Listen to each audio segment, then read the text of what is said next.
Odarni julirde kolda bidolima. Osani be mali kolda bidolima.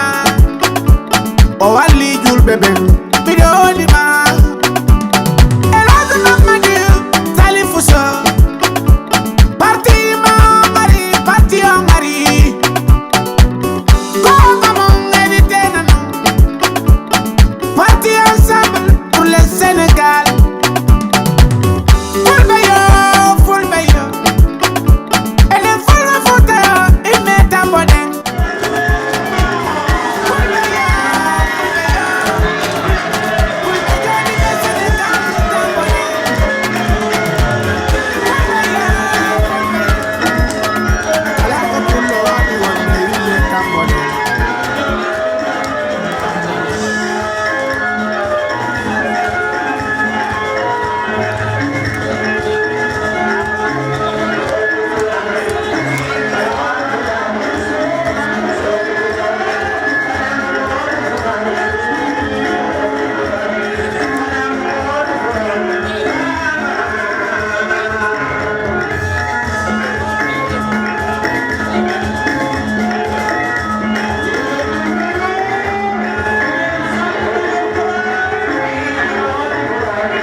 Merci beaucoup, ma solidarité.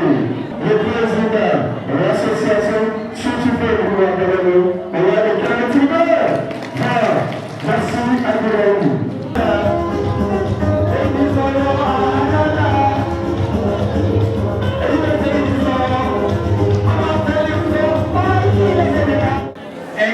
Est essentiellement, rapidement, communiquer précisément par exemple indique de dollar des parts si Django Mémoire Sénégal. Wadi Kontao, pour le téléphone de mon son dans le ciel de l'Europe et délégation du le président Maman Sall Seul et délégation d'accord. Mais rappelez-vous, tout ce que vous faites rapidement. Pour le moment, il a Sénégal et Néguido et Djibouna il est manqué de Djibouti. Comme chaque fois, si vous voulez, il est manqué, le chef de la tête, il a appelé ma bonne oui, représenté, il y a ce président Macky Sall, il y a ce président Abdoulaye Daouda Diallo, il y a ce président Amadou Ba. On est d'accord. Tu es l'homme qui est venu de la non, il me dit non, c'est moi je le dis. Il me dit non, je le l'envoie. Je le l'envoie. Je le l'envoie. Il me demande à donner. Je me demande au président, Maman Sall, il me donne fille droit de l'ennemi. Je le demande, il me demande, quand le président Maman Sall, il me dit, et le président Maman Sall, quel est monsieur Abdoulaye Daouda Diallo? Merci beaucoup. Merci président. Merci à la délégation. Et on ne va pas écouter long parce qu'on sait que le groupe est bien chargé. On va juste présenter l'équipe d'organisation qui est là, qui représente le parti Ensemble pour le Sénégal, côté Dakar, département de Dakar. Donc, il y a M. Amadou Bella, Paris, dénommé Didier de la Djouri. Il y a M. Ibrahima Soritano Wakam. Il y a M. Ibrahima Djano Wakam. Il y a M. Mamadou Ayoubari. Il y a le grand président Kamala Wali Batien. Il y a le président Maman Sall Moulé, il y a Nénéna Chatoubari Batien et tous ceux qui sont suivis. Maintenant, voici le programme qu'on va donner aujourd'hui. Et la parole, là je suis la parole, et président Maman Sall Moulé va prendre la parole. Madame la présidente de PEPS, Madame Aïssatou, va prendre la parole. Et enfin, président Diabalay va après le président Maman Sall et sa délégation. Tu connais le programme, pourquoi tu es en train de... Oui, vas-y. D'accord. Donc, pour le programme de la délégation du président Maman Sall, il va présenter la délégation. Merci beaucoup. Salam alaikum. Salam alaikum, la Guinée.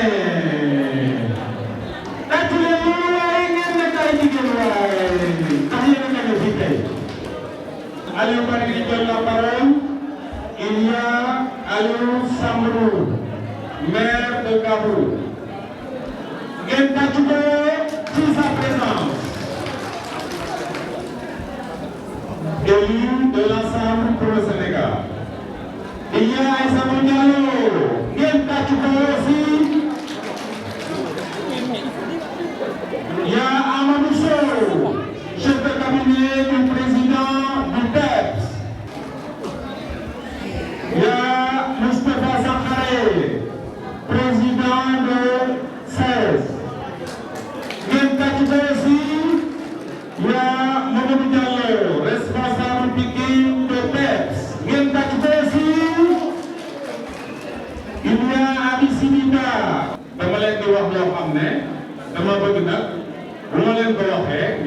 taxaw ndaxte nag kii nga xam ne moo tax Dakar saf Dakar ki nga xam ne moo tax nag li fi nekk fii mooy Abdoulaye Daouda Diallo.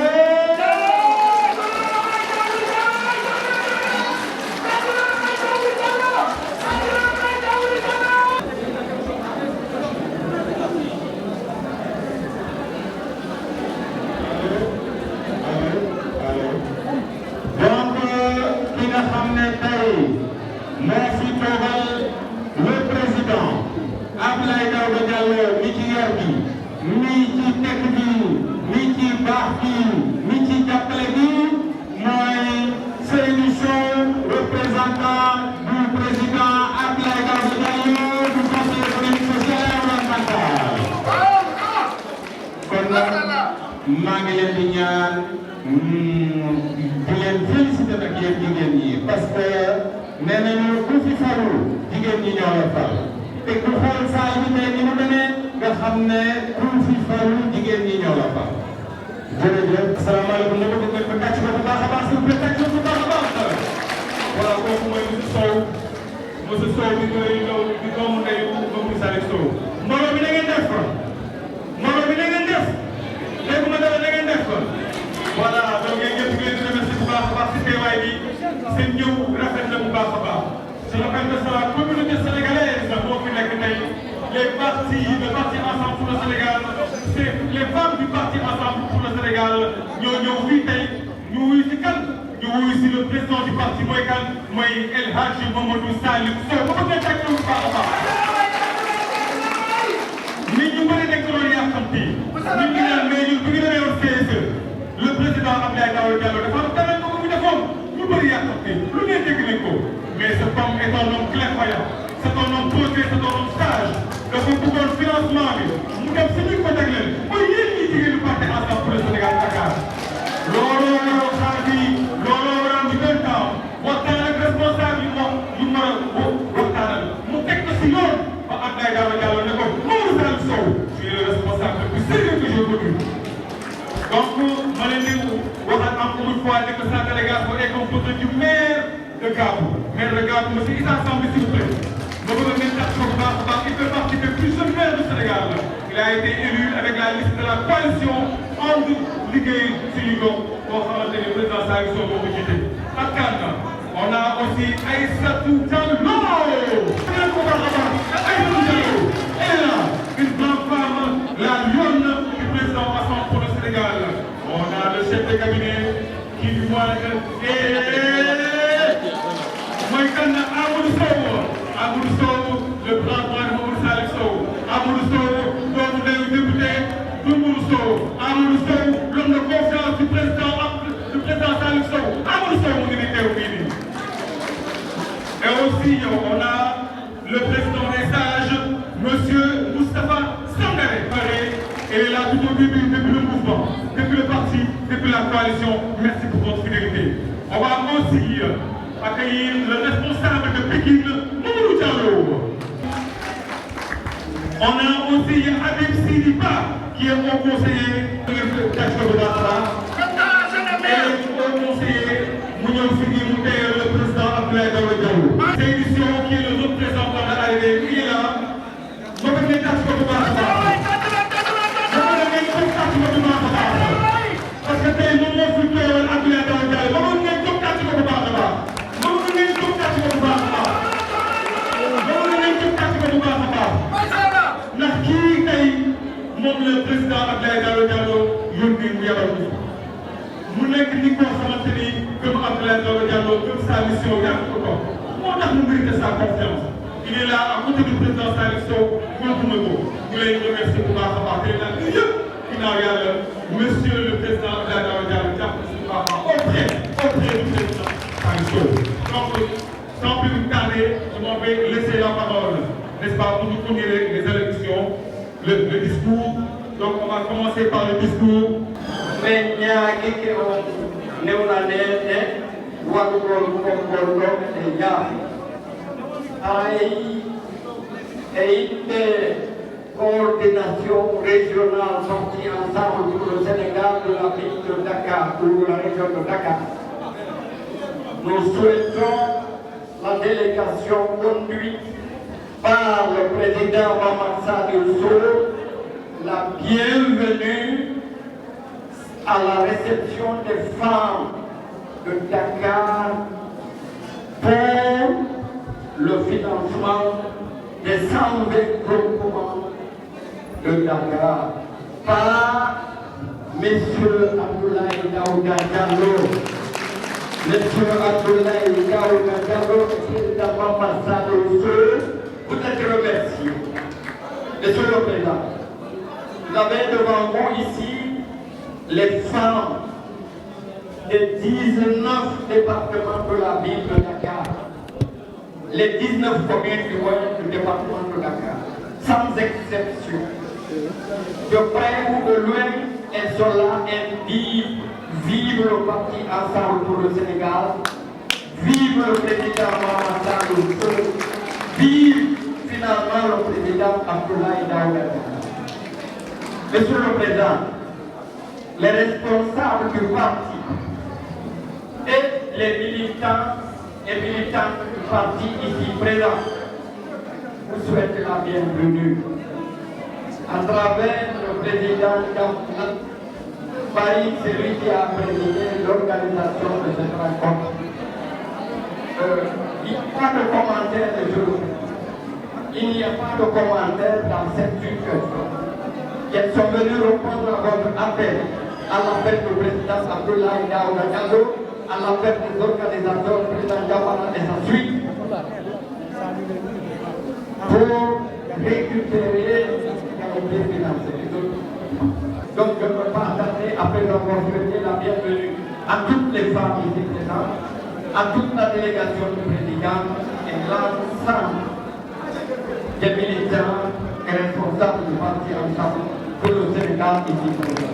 Je vous remercie. Comme il vous dit, on va saluer les millions warriors. Je suis venu au tir de l'eau.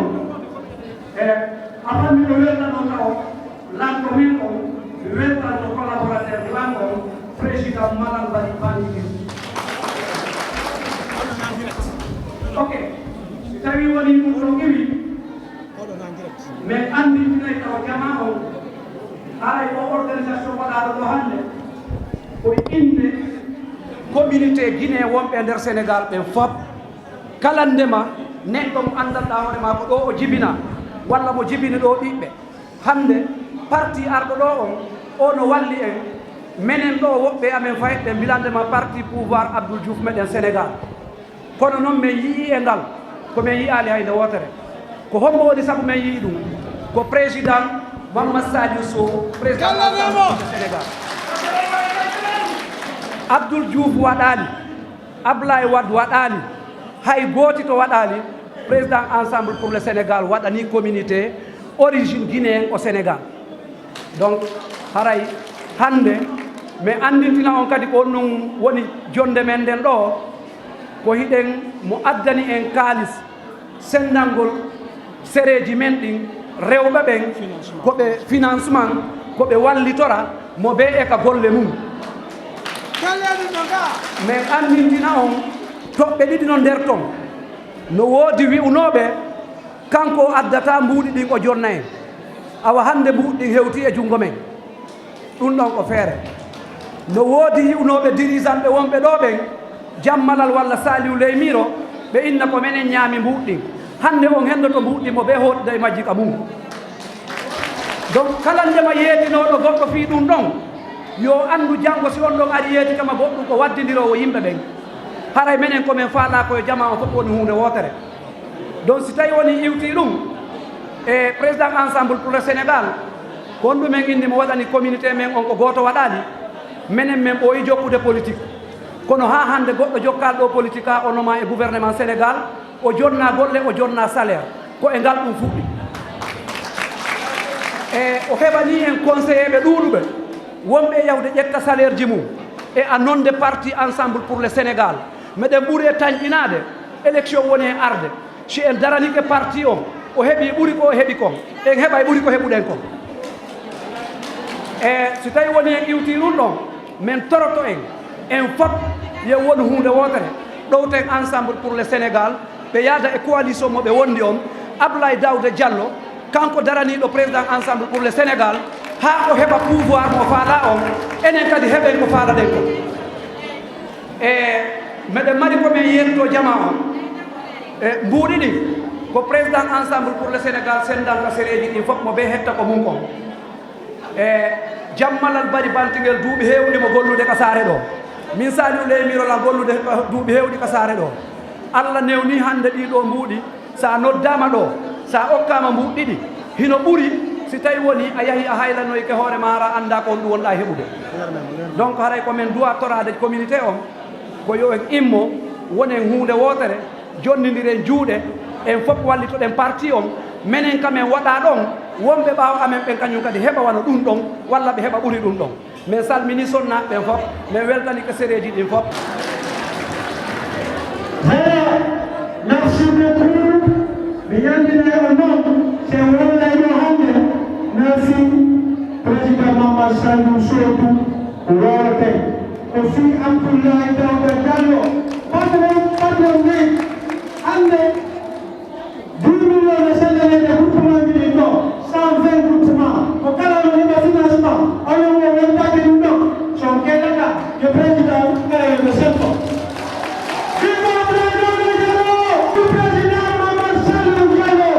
merci beaucoup, merci. Maintenant, président, Madame Aïchatou, présidente de PEPS à l'honneur. Merci.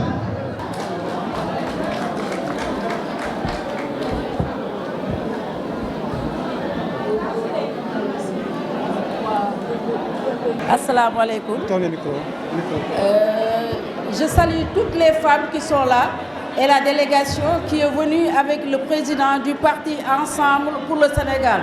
Et aussi je salue la délégation qui est venue représenter le président du Conseil économique et social et environnemental, le président Abdoulaye Daouda Diallo.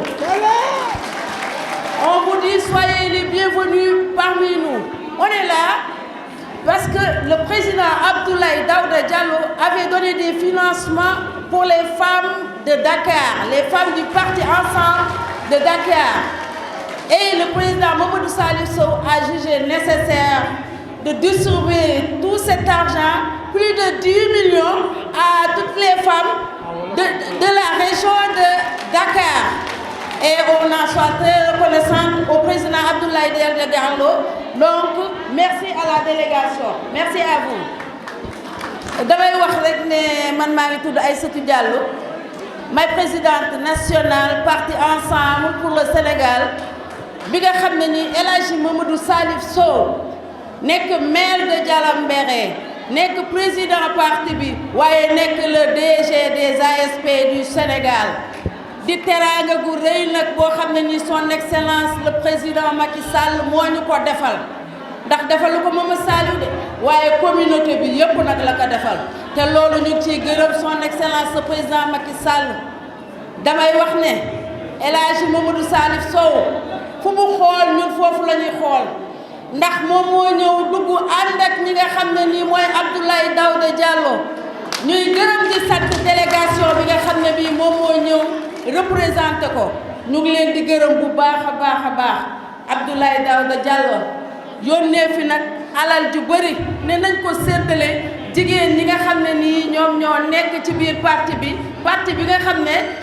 El Hadji Mamadou Salif Sow moo ko jiite muy en parti Ensemble pour le Sénégal war a nag ñëw fii képp koo xam ne kii pël Fuuta nga parce que nag ñun loolu amuñu luñ ciy daw amuñu luñ ciy tiit amuñu luñ ciy dellu ginnaaw sunu ay maam ñoo ñëwoon Sénégal kon ay sénégalais 100% lañu fii ku fi falu ñun dañuy bokk ci ñi la fal te loolu kenn mënu ci dara te ñun fu le président Abdoulaye Daouda Diallo xool foofu la ñuy xool nangu naa ànd ak son excellence le président Macky Sall ñu fal ki nga xam ne nii moo di Amadou Ba en 2024 incha allahu rabbi dinañ ko fal ànd ak suñu leader ki nga xam ne kii moo di Mamadou Salif Sow ñu ngi gërëm jigéen ñëpp nag di leen wax na nag yamuñu fii rek de am na yu am solo yoo xam ne nii ay chargé de mission yoo xam ne président Abdoulaye Daouda Diallo jox nañu ko loolu lu tax parce que Mamadou Saliou Sow moom moo ci dox xaalis bii ñu leen di séddale parce que moom la xam naa ne xëy na di ngeen wax lu tax du ma wax ci Pël Fuuta ay mi haalay seeɗa e Pulaar mi salmina on wono fopp noon mo ɓe inde mum e yettode mum minen hannde ko teddungal men heeɓi hannde eɗen salminde président Mamadou Saliou Sow salminen délégation mo annduɗa ko arani ɗo ko président Abdoulaye Daouda Diallo iɗen salminde ɓe iɗen teddinde ɓe moƴƴa ko waɗi noon ko le président Abdoulaye Daouda Diallo jonniri mbuuɗi pour yo sendite hakkunde e rewɓe ɓe iɗon anndi enen rewɓe fulɓe Fuuta koye liggotoɓe hannde so a yii mboyri no yeeye Dakar e ka région ji ko fi enen rewɓe fulɓe Fuuta kellani hoore mum iɗon liggaade iɗon ka mangoji iɗon ka tigaaji ko ɗum Abdoulaye Daouda yiino inde hannde o addanayi on ko wonnuɗa woni financement ji ko annduɗa on golliray te so gani ko oɗon jeeyi par ce que on ruttata kaalis o haalsi kendu ko delloo financement la boo xam ne du ngeen ko delloo waaye pour ngeen liggéeyee ko de liggéeyee leen ko ñu fal ki nga xam ne kii nag moo di Amadou Ba parce que ñun dañu nekk ci ginnaaw Mamadou Saliou mu nekk ci ginnaaw le président Abdoulaye Daouda Diallo nekk ci ginnaaw président de la République kon xanaa ñu ngi ci ginnaaw Amadou Ba def ko président en 2024 jërë ngeen jëf. Merci beaucoup.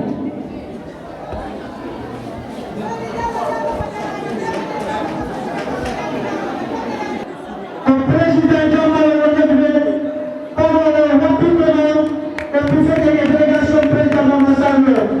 Vive président Abdoulaye Daouda Diallo. Rendez Nova. Votre main la finance pour les contributions. Quand si c'est dama, tabu tigala, ko tabal tigawol. Quand si c'est dama, tabu banana, ko tabal banana wol. Quand il jango c'est là, on ministre, min bari, comme directeur général. On est le directeur général. Jango bi de mon le mal du Sénégal. Vive président Mamadou Saliou Sow. Vive président Mamadou Saliou Sow. Hey, président, le sang blanc, chaque matin à 4 heures du matin, quand on a un kilo en pantalon, dans le car rapide, pour aller chercher de la marchandise, nourrir les enfants, faire éduquer les enfants dans l'école. On vous les confie, si vous êtes au pouvoir, pensez-y-en, n'hésitez vraiment que,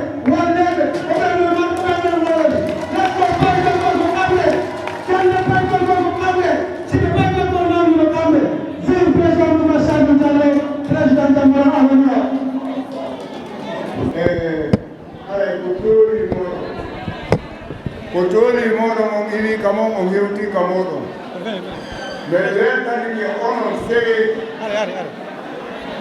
hettiɗi acciti tanji mum ɗin nooti men mi weltani ke Allah mi weltani ke o ka jungo a ñaamo ɗo moko baɓe meɗen musidɓe meɗen no tooli ɗo hara e weltodira ni noddugol e welde ko noddede noote ɓuri welde ara si mi ƴetti ɗo parole mi ƴettali parole par ce que malal bari ko malal bari mi ƴetti parole e nonde moɗon onon mi toro on mi jeeja on mi holla on komi yii ha mi manditi mi noddiri on saabu komi yii ha mi manditi ko honɗum woni komi yii ha mi manditi menen men ɓooyi wonude ɗo yiyango jodda ƴawra kono hari aranum si men yehi men naatoyi ɗo e biroji goo meɗen andi ko honɗum men heɓata allahu lanɗo yirtidiri ha tawi o musidɗo meɗen wiyeteɗo Mamadou Saliou Sow o wawi noddutude en foppo meɗen pour yen jogodiran wallidiren pour yomo ɓe yi hoore mum ɓiɓɓe mum ɓe yiya hoore mum avenir mum o yiya hoore mum joni noon somi ƴetti ɗo parole o juutata par ce que tan on juuta kono hiɗen mari combat ji kadi ɗi duwaɗen combatude combat aran on sago meɗen premier ministre men on Abdoulaye Daouda Diallo o waaway heɓude place ko tawata o waaway dankorde en ko honɗum noon o heɓirta place mo dankortani ko si Allah walan on jonnani en Amadou Ba o wona président de la république ko honɗum min ɗuggiri aade men on Abdoulaye Daouda Diallo ko giɗo Mama Saliou Sow ko aade Mama Saliou Sow ko giɗo meɗen si eɗen fellitani hoore meɗen si tawi woni ha Allah o ki Abdoulaye Daouda Diallo woni premier ministre Sénégal eɗen fellitani hoore men ɓiɓɓe men ɓen Allah eɗen fellitani hoore meɗen par ce que ko Mama Saliou Sow heɓay place mo wawata e wallirde menen min jokkiɗo lamɓe jambitiɓe président ha min ronki kono min yiiduno e Mama Saliou Sow min andi jaka soldu no yalta e gouvernement Sénégal komin yiiduno e Mama Saliou Sow min andi goɗɗo yamin no wawi heɓude otowal personnel jinda mais wawatano yiide giɗo meɗe wallowo e wawowo e wallude min ronka noddude o ye wallidir tambitoɗen mo ɓuuri o wallu en en fof donc hara min torike o hiɗen mari combat wonɗo arde ɗo e ɗe balɗe kala may marɗo kaydi tawi sari ano waɗi yo woto wota heɓu dut wota heɓu e jo e jaka yo wakkilo yaha o woto o wotana kadi ka tawata himo andi si on ɗon gañiɓe on ɗo gaddiɓe mum ɓe yarana e yeeso hara sin ƴetti konngol ko e nonde ɓe sukaɓe ɓe yiwo ɗon no yewta ɗo waɗo Mama Saliou leyniro fe ɗiɗo nani o nanayno ka saare Mama Saliou leyniro e malal ni e ni ma binta pellele Dio Diallo ni e ni ma Aissatou Kari e Kari waɗi ni e ni si Allahu lamɗo jaɓiri sabu annabijo Muhammad min haldi min fotti e wola nene goto wonire nene goto pour honɗum fiyo communauté men on hettu droit ji mum ɗi fiyo communauté men on kadi kadi yiw hoore mum ka assemblée yo communauté men o yiw hoore mum ka mairie ji par ce que ɗum andi wano wirete noon foti hara enen ganna hottugo ñande ɓe tum ñaama et puis no ma suusen naate ka surmutation ara somi ƴetti konngol o yaafotolam lamarno piiji ɓuyi komi duwa liberde hakkunde meɗen kono noon tan on permette Allah par ce que ɗon andi sa on ka fewndi ɗon assalamu aleykum wa rahmatullah. Merci président. On va passer la parole maintenant à la délégation de président Mama Saliou Sow. Merci beaucoup. Voilà, sans plus tarder, nous allons tout de suite enchaîner les allocutions. Voilà, on va appeler tout de suite le maire de Gabou, Monsieur Issa Sambi, s'il vous plaît. Monsieur Issa Sambi. Voilà, Monsieur Issa Sambi, je rappelle, est le plus jeune maire au Sénégal. Il a été élu sous la bannière de la coalition entre les Républicains, dirigée et présidée par Monsieur le Président Saliou Sow. Assalamu alaikum, bandiraɓe. hande noon kalami ko Pulaar mo département de Bakel.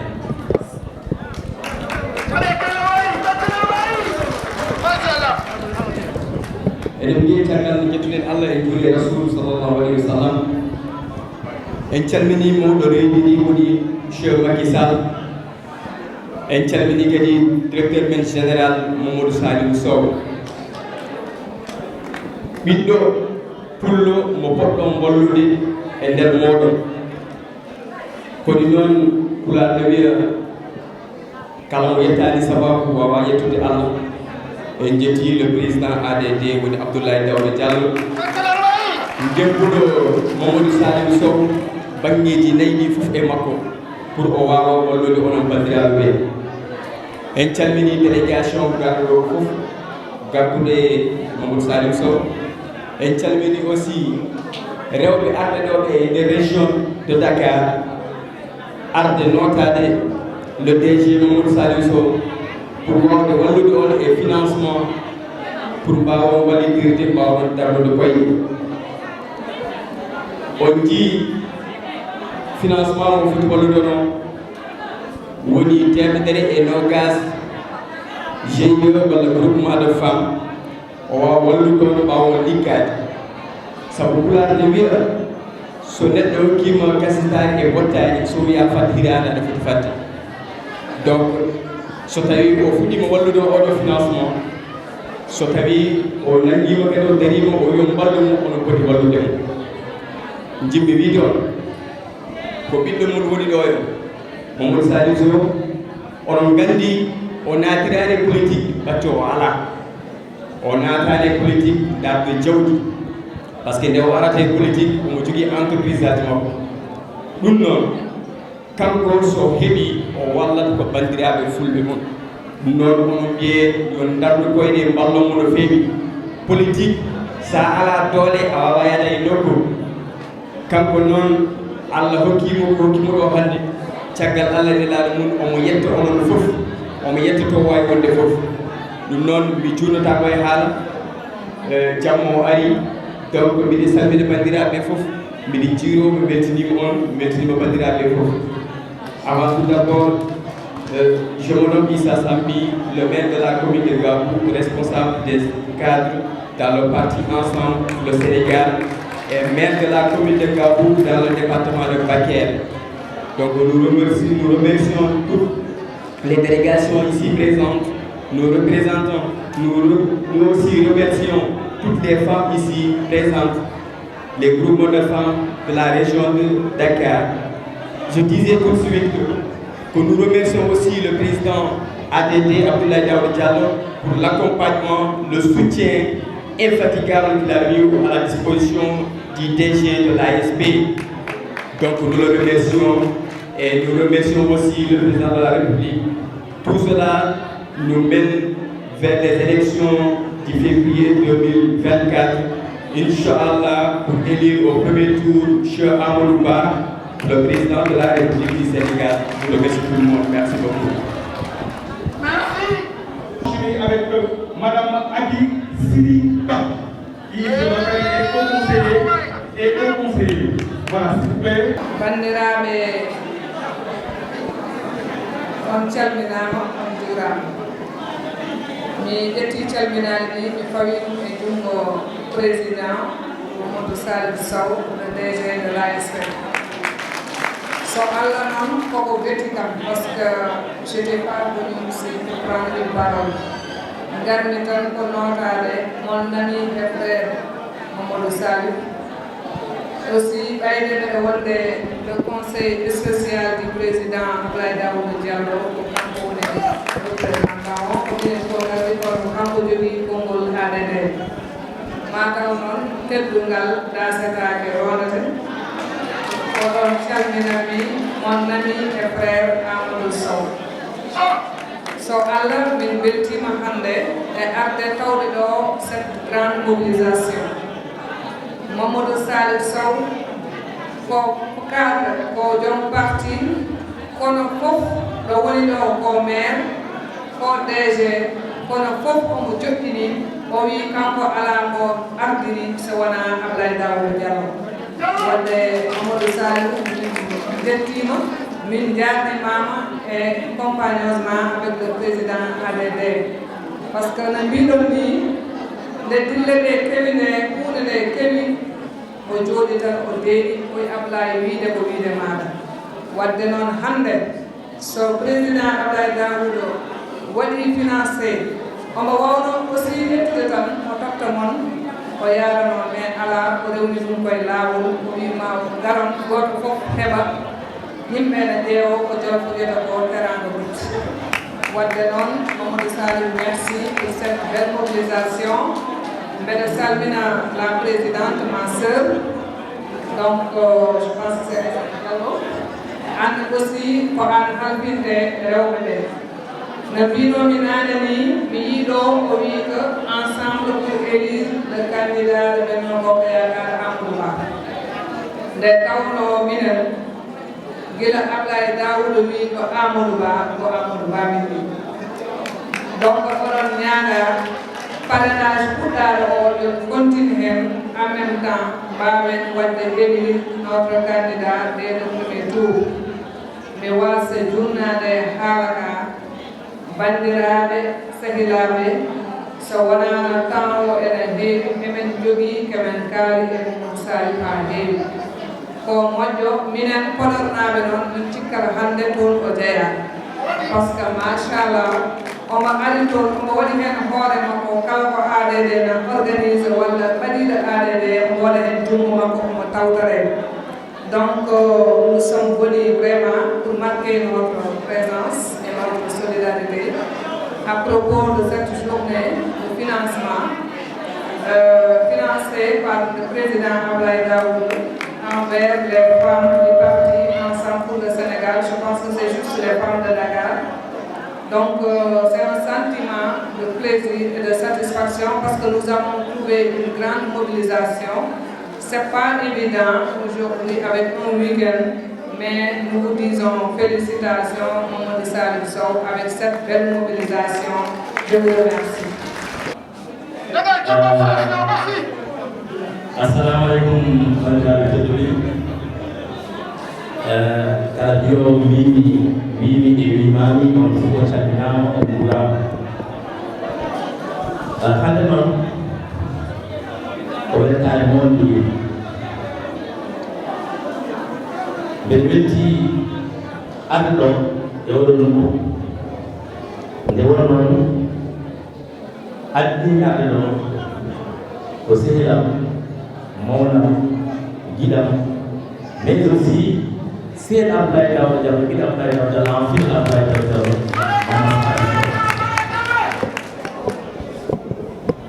avant tout nous saluons la délégation du président Ensemble pour le Sénégal, nous saluons de saluer mon jeune frère Issa Sami, le maire de Gabou, qui est là ici, et l'ensemble des maires qui sont là. Mais je suis venu aussi avec Habib Sidi, l'honorable Habib Sidi, qui est aussi vraiment une amie à Abdoulaye Daouda Diallo, qui est fidèle à Abdoulaye Daouda Diallo.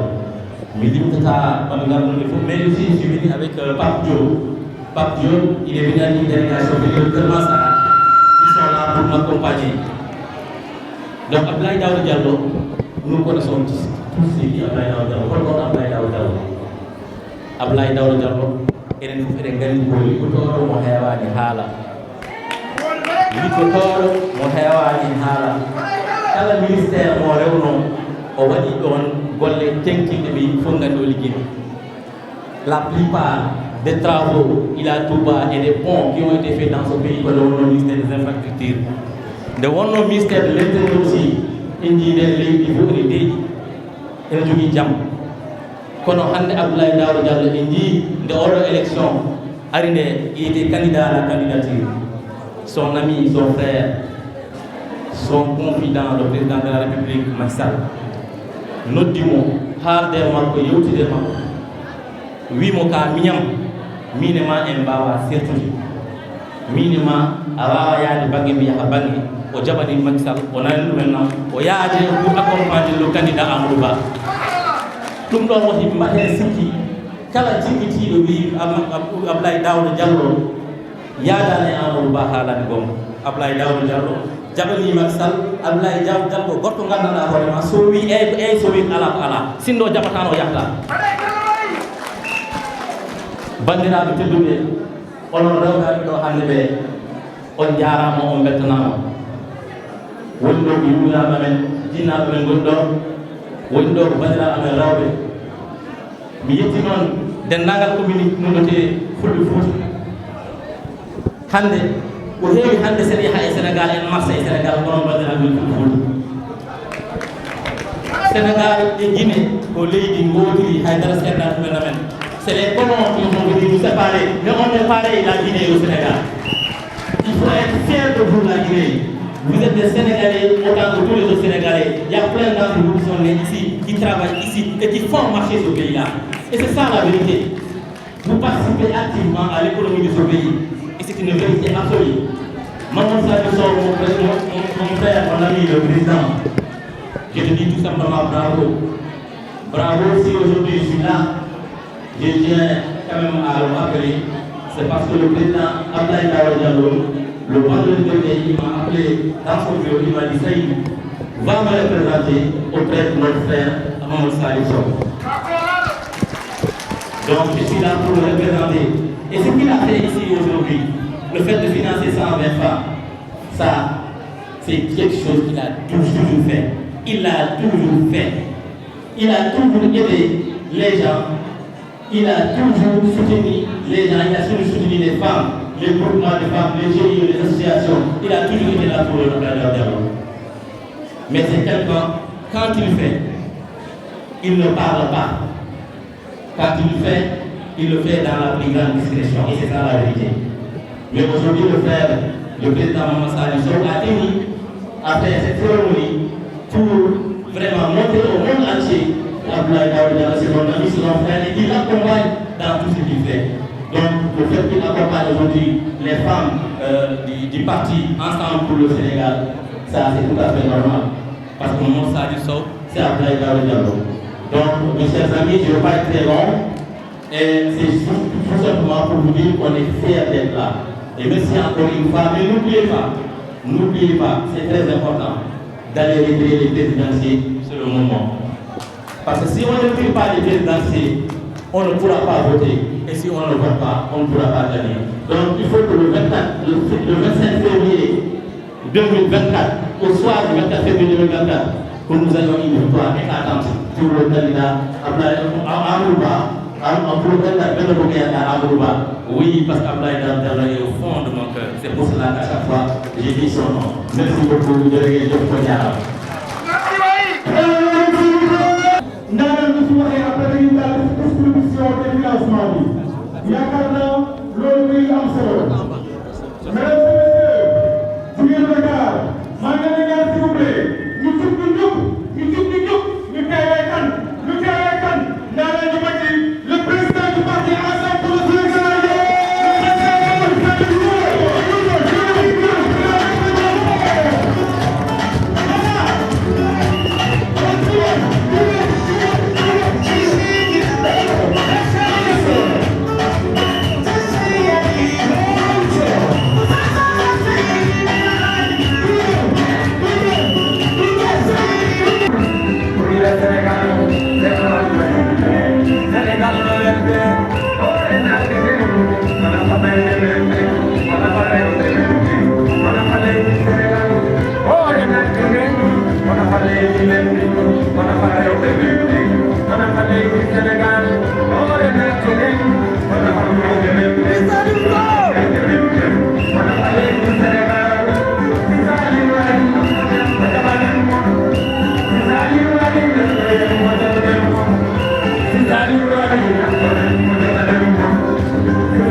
assalamu aleykum musidal mi wiyo on toolimon e nder département de Dakar.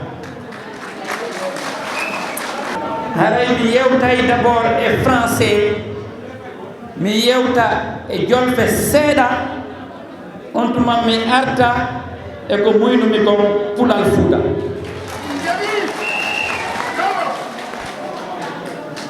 Je voudrais ici, aujourd'hui, à Dakar, remercier le président Macky Sall, le président de la République du Sénégal, qui a responsabilisé un de vos fils, Mamadou Salif Sow, en le nommant directeur général de l'ASP. Je voudrais remercier ici mon frère, mon ami, mon confident, mon protecteur, Abdoulaye Daouda Diallo. Abdoulaye Daouda Diallo est un homme d'État accompli. Abdoulaye Daouda Diallo est en train de travailler pour le Benno Bokk Yakaar. C'est pour cela, aujourd'hui, nous sommes dans le département de Dakar pour mobiliser toutes les femmes de Dakar afin qu'elles puissent parrainer et voter pour le candidat Amadou Ba, candidat de Benno Bokk Yakaar. Abdoulaye Daouda Diallo est un allié stratégique du parti Ensemble pour le Sénégal. Le parti Ensemble pour le Sénégal est membre de la coalition Benno Bokk Yakaar. Mais dans le Benno et dans l'APR, nous travaillons pour que le choix du président Macky Sall puisse gagner au premier tour en 2024. C'est pour cela que nous avons lancé la bataille de Dakar. Qui gagne Dakar, gagne le Sénégal. Donc le président Abdoulaye Daouda Diallo m'a demandé de mobiliser les militants du parti Ensemble pour le Sénégal de la région de Dakar pour voter massivement pour Amadou Ba au soir du 25 février 2024. C'est ça le travail et le message du président Abdoulaye Daouda Diallo. Et il le fait en accompagnant 120 groupements de femmes du département de Dakar. Et demain, nous serons dans la banlieue de Dakar pour rencontrer les femmes des 4 autres départements de la région de Dakar. Donc, nous sommes là pour dire que le travail de la remobilisation des troupes a commencé avec le président du parti Ensemble pour le Sénégal et le président du Conseil économique et social, le président Abdoulaye Daouda Diallo. Nous allons faire le tour du Sénégal avec le président Abdoulaye Daouda Diallo pour montrer que nous avons dit oui à Macky pour accompagner le candidat de Benno. Donc, bu ñu ñëwee fii tey dañu ñëw d'abord pour gërëm le président Macky Sall koo xam ne moo jox responsabilité seen doom Mamadou Salif Sow nommé ko directeur général des ASP. Mais bu ma teewee fii tey sama doomu ndey sama mag sama ànd jàmm mooy le président Abdoulaye Daouda Diallo. man nag Sénégal yëpp xam nañu ma ci jub ak ci déggu bu ma waxee waaw waaw la. C'est pour cela que j'ai dit oui à mon frère Abdoulaye Daouda Diallo. Donc une amitié dafa nekk sama xarit ma décidé accompagner wu ak moom pour liggéeyal Macky Sall liggéeyal ko pour que choix bu mu def mu tànn Amadou Ba mu mun a gagner premier tour xam nga boo buggee gagner premier tour il faut nga gagner Dakar loolu moo tax président Abdoulaye Daouda Diallo waroon fii teew tey mais obligation état moo tax dafa tukki démb mu ne ma ànd fii ak délégation bu takku koo xam ne conseil spécial am Seydou Wo Sow moo ko représenté fii ànd fii ak suñu xarit suñu jigéen Habi Sidi Ba au conseiller des collectivités locales ñu représenté ko fii moom dafa décidé def politique autrement xam nga Abdoulaye Daouda du def bruit mu ne ma Mamadou Salif dama bëgg financer lu tollu téeméer ak ñaari fukk groupement ci sa parti mais ñooñu nag mooy ñi nekk département Dakar ñoo teew fii tey fii nag c'est les présidents des groupements mu ñoo fi ñëw mais suba dinañu dem ci banlieue bi ci Thiaroye ci place Jacques Chirac ñu mobiliser foofu 5 départements yi et 4 départements yi Ablaye bi mu waxee Macky dina ànd ak yow loolu la ñu tàmbale ci week-end bii dootuñu toogati d'ici février dañuy nekk ci àll bi nekk ci Dakar nekk ci gox-goxaan yi pour liggéey man ak Abdoulaye Daouda Diallo pour ñu fal Amadou Ba au premier tour loolu mooy message bi amatuñu week-end amatuñu guddi amatuñu bëccëg Abdoulaye Daouda Diallo il a décidé avec le parti Ensemble pour le Sénégal pour que Amadou Ba d'abord ñu parrainer ko massivement mais ñu élire ko dès le premier tour pour loolu am nag il faut ñu gagner Dakar donc loolu la amoon li may wax mais mënuma jeexal ci wolof wax leen ne ñu ngi préparer au mois de décembre un grand meeting boo xam ne ñëpp dinañu xam ne am na ay jigéen am na ay xale yu góor am na ay sage am na ay responsable yoo xam ne fii Dakar ku fi bugg a gagner il faut mu ànd ak ñun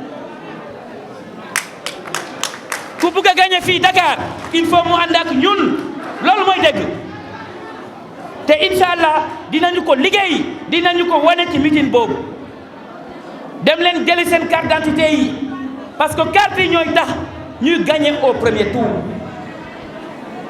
bu ngeen defee loolu dinañu gagner Ablaye li mu ñu defal kenn mësuñu ko defal mu jël si ñun ay chargé de mission mu jël si ñun ay conseils spéciaux mu jël si ñun ay attachés de cabinet mu jël si ñun mu jàppale leen si financement loolu c'est la première fois qu'un responsable politique fait ça pour notre communauté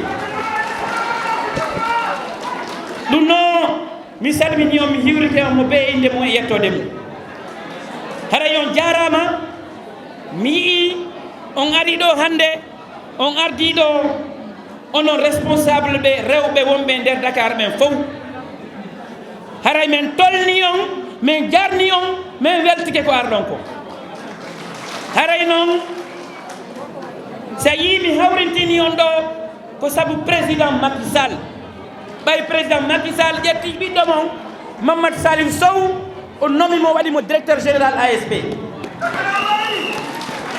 oɗon anndi min mi tawaka e huuloɓe wiide wona fulɓe Fouta fawno anndi komi pullo Fouta mi hula haalde ɗum mi hula haalde komi pullo Fouta komi jibinande iwdi Fouta Dialo ko ɗum woni goonga mo huli ko woni huntata haaju enen noon hannde eɗen jogii nene gooto men enen jogii mo nanganen mo golliten wiyeteeɗo Abdoulaye Daouda Diallo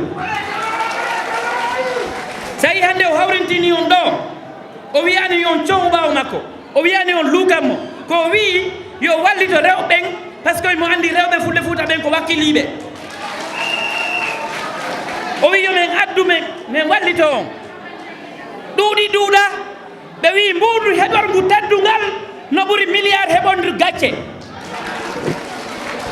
ko teddungal Ablaye jogani kala ɓiɗɗo fullo Fouta e nder ndi leydi ɗum noon mi halfini on Ablaye Daouda Diallo miɗo yiɗi nanngodiren e makko wallen président Macky Sall ha Amadou Gadiagne au premier tour eɗen yaade noon meeting jano décembre holle yimɓe ɓen si goɗɗo gañoto Dakar ɗo il faut o yewda e men mais hannde kadi noon ala hutorowo en koyen haalda enen kadi eɗen faala laamade eɗen faala lamminde kono wona wallen ɓe wallon goɗɗo laamo hara o heɓata nafaka laamu ko ɗum ɗon mi yiɗi on yeetade ɓay niɓɓi il faut yehen ka okkitirgol enveloppe ji ɗi hara ko henndi ɗon ɗo wo ko yon gollitir président Ablaye Daouda Diallo anni e mum on no ɓuri ni anni e makko on no ɓuri ɗum ɗo ko test ni kanko tigi o aroy ka meeting ko kanko aroyta pour yewtude e makko ɗum noon mi weltanike on mi jarni on miɗo ardi ɗo e délégation mawɗo mo annduɗa ko présidente nationale des femmes no ɗo Amadou Sow chef de cabinet est là le dynamique Amadou Sow mo annduɗa kadi no darani en no wakkili no wallira e wallita en ka golle ɗum noon ko neɗɗo waɗɗo fidèle e ɓiɗɗo mon on Mamadou Salif Sow mawɓe woɓɓe no ɓaawo ga je félicite notre coordinateur Aladji Siré Labo Diallo je félicite Malal Bari je félicite Saliou Ley Milo les Bella les Aliou Bari et les Ibrahima et tous les responsables mais non hara mi wawata gaynude mi yettani rewɓe ɓen mi attoya toon Djiwo Diallo Binta Pellel Madame Bari Adama Wakam Kadiatou Grand Yoff Nafi Rama e Binta Yombol mais kala mo innaka ɗo haray ko on ɓuura teddinede haray miɗo tori on haray mi jeeji on mi torike on yo en wonu gootum mi jeeji on mi torike on wata wonu gaɗa e gaani moƴƴaani eɗen jooɗi ga si gaani moƴƴaani yo gaɗa moƴƴu c'est extrêmement important haray ko ɗo wawaten laamade ɗo Sénégal ɗo koyen sénégalais wona en hoɓɓe ɗo koyen sénégalais ɓe nde Abdoulaye Daouda Diallo wanno on recevoir o wi wata on jaɓu goɗɗo wiya on kon guinéen yo on wi kon sénégalais ɓe donc Abdoulaye Daouda Diallo hannde ko nene goto meɗen en nangodira e makko abadan en nangodira e makko en wallitotomo en wallodira e makko ha heɓen ko faalaɗen e nder politique ko force et on va prouver que Abdoulaye Daouda Diallo a une force nationale c'est ça le plus important parce que jusqu'à présent Abdoulaye Daouda Diallo n'a jamais voulu travailler pour lui-même il a toujours travaillé pour le président Macky Sall c'est pour cela on a pensé qu'il était un responsable du Fouta. Mais moi, je suis du Fouladou. Moi. Et donc, c'est pour vous dire que Abdoulaye Daouda Diallo va compter dans l'échiquier politique pour l'avenir du Sénégal. Je vous remercie.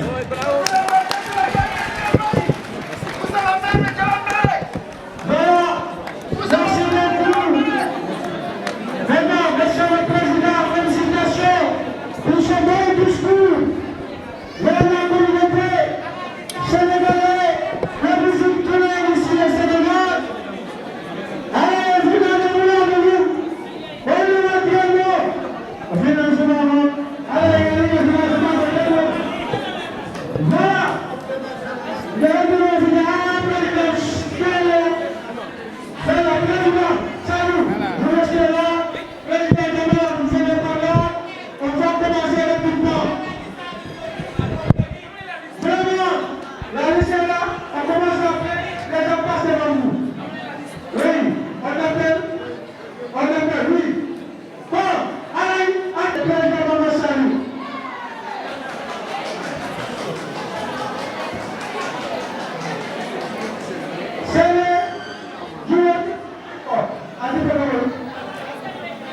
Voilà, ok. Changer les escaliers. On a ramené les escaliers pour le président. Il faut le regarder de l'autre côté. Voilà, vous amenez les escaliers de l'autre côté. Les escaliers de l'autre côté.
Djongomé, parce que j'ai dit, il y a beaucoup de programmes. Donc je vais donner à ma